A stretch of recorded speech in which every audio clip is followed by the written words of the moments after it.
Okay, so here we have a Tesla Model 3.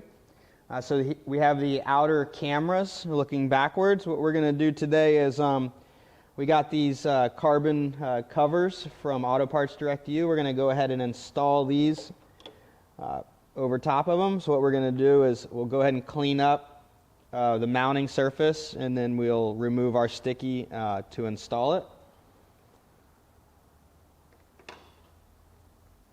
Okay, so I'm just using some alcohol prep pads.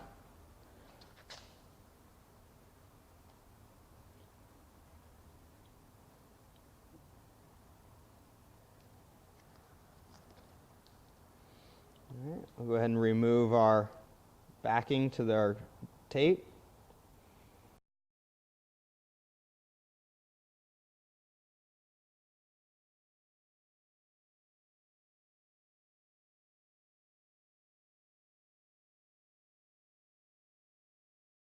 Okay, so just go ahead and line this up and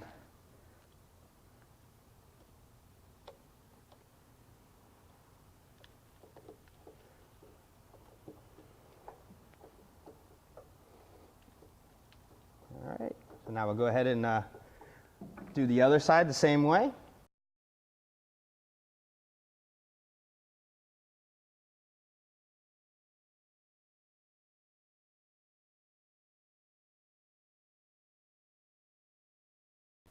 All right, so now we have our covers installed.